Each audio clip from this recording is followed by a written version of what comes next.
करके माया से सुनो लोग सब बावरे भय, करके माया से सुनो लोग सब बावरे भय, करके माया से सुनो लोग सब बावरे भय। विष्णु भगवान की, चंद्र भगवान की, आपके आनंद की जय। आग्नि सुखदेव जैसे अमृत वर्षा करते थे हरि ज्ञान की, जहां परीक्षित त्रिपत होते जाते थे, उनकी भूख और बढ़ती जाती थी। जिज्ञासुता और बढ़नी चाहिए हमारे अंदर, परमात्मा की जिज्ञासुता, हरि की जागरूकता, ज्ञान की जिज्ञासुता बढ़नी चाहिए। परीक्षित की जिज्ञासुता नित्य बढ़ती जा रही। तो फिर ब्रह्मा जी को कैसे भगवान मिले, कैसे सृष्टि का आदेश हुआ, बताइए आप। जब 100 साल उस कमल की डाली पर नीचे आते गए, फिर भी हरि का दीदार नहीं हुआ, तो कौन से तरीके से परमात्मा का दीदार हुआ, बताइए। महामुनि सुखदेव कहते हैं कि परमात्मा को मिलने के लिए हे राजा परीक्षित 3 प्रकार से पहले कर्म अच्छे करने पड़ते हैं, फिर उपासना करनी पड़ती, फिर ज्ञान करना पड़ता है, तब परमात्मा की प्राप्ति होती है। ब्रह्मा जी ने भगवान का ध्यान किया। हमारे अंदर, शरीर के अंदर तरंगों का बिखराव है, उन तरंगों को एकाग्रित करना पड़ता है। बिखरी हुई तरंगे, उनको एकाग्र करके अपने अपने में ध्यान करना पड़ता है, उसे ध्यान कहा जाता है।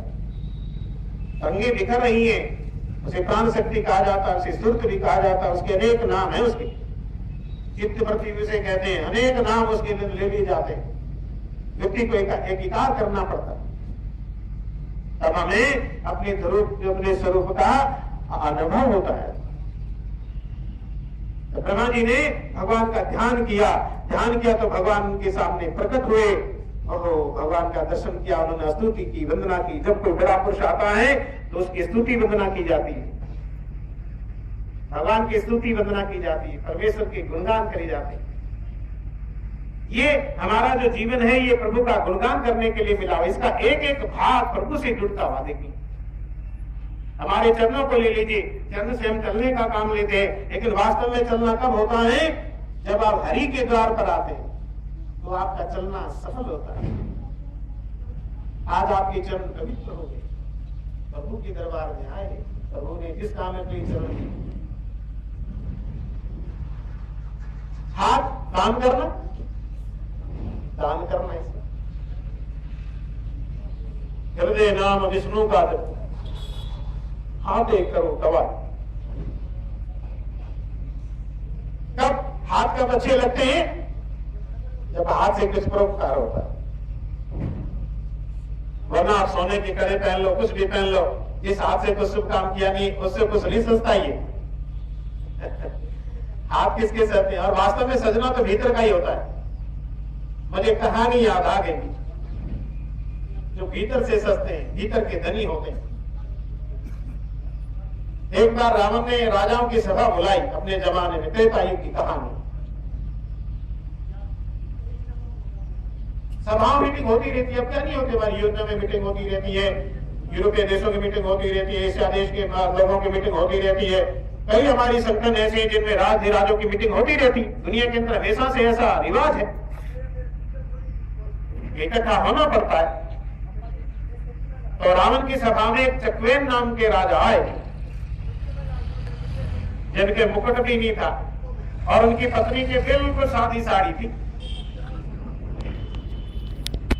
पहले तो उन्हें परमिशन ही नहीं दी गई गेट पर कि तुम राजा नहीं हो, तुम तो रंग जैसे लगते हो। कई लोग ड्रेस से मोहित होते हैं, हालांकि संत वृत्ति में ड्रेस का महत्व है ही नहीं।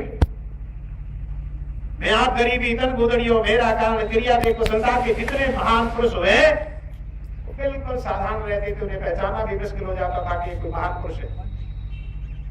गुरु महाराज समरातल पर जब विराजमान थे, जगत पिता है, परमात्मा है, एक ने आकर प्रश्न किया कि राजा ने, महाराज जी ये क्या तोड़ा आपके, तो ये तो बिल्कुल थर्ड क्लास लगते वैसे, तो आपको कुछ पीताम्बरी ड्रेस वेस पहनाए, बढ़िया आपके जोड़ा बना दे, कुछ सजो। कुछ लोग आते हैं आपके पास में, राजा महाराज आते, उन्होंने कहा ना मैं भीतर से सजा हुआ हूं। ये पोशाकों से क्या होता है बताइए, सजने से क्या होता है? मैं भीतर से सजा हुआ हूं, भीतर से सजो। मैं आप गरीबी तन गुजरियो, मेरा कारण क्रिया देखो, मेरे आचार विचार को देखो, ड्रेस को मत देखो। महात्मा गांधी बहुत सावधान रहते। गार्गी जंगल में रहा करती थी, एक हमारी माता हुई, बिल्कुल चिथड़े पहनती थी, वृक्षों की छाल पहनती थी, जैसी कोई ज्ञानी नहीं हुआ। शबरी हिलनी जिसके दर पर भगवान आए, बड़ी साधारण रहा करती, इधर साधारण रहते थे। एक बुल्ले शाह नाम के एक संत हुए जो चिथड़े पहनते, चिथड़े का जानते हो, कारी पर कारी, कारी पर कारी, कारी पर कारी। जब वो भिक्षा लेने के लिए जाते तो लोग उन्हें पत्थर मारते थे, बच्चे पत्थर मार देते थे, ये पागल आ गया। वो बड़े प्रेम से पत्थरों को सहते, लेकिन जब शाम होती, शमशानों में रहते, उस समय भगवान को याद करते, भगवान आते और बुल्ले शाह के अपने जहां चोट लगी थी वहां हाथ घुमाते, कंचन जैसी काया हो जाती। भगवान ने कहा कि तुम अच्छी ड्रेस पहनो, लोगों में जाओ, तुम व्यास गति लगाओ, फलाना करो, ढिगड़ा करो, ये क्या ड्रेस बना रखा है आप लोगों ने? ए प्रभु, वैसी ड्रेस लगाऊंगा, लोगों के बीच में जाऊंगा तो आप नहीं आएंगे, फिर उस ड्रेस में ही रह जाऊंगा। मुझे यही ड्रेस पसंद है, मुझे पत्थर मारे, मुझे यही पसंद है, तभी तो आप शाम को आते। इस देश के अंदर ऐसे फकीर हुई। और एक बात और मैं कहना चाहता हूं, साफ बात कहने में कोई शंका नहीं होनी सत्संग में। अगर आपको परमात्मा से मिलना है तो किसी दर किनारे पर पड़ा हुआ कोई पुरुष मिलेगा आपको, बिल्कुल गरीब साधारण रहता है, जिसे आप कहेंगे कौन ये थर्ड क्लास, उसके पास में परमेश्वर मिलेगा। बाकी परमेश्वर नहीं है कहीं, ऊंची दुकान, फीका पकवान। सच कहता हूं आपसे, परमेश्वर को खोजना है, ऐसा पुरुष मिलेगा जो कहीं नदी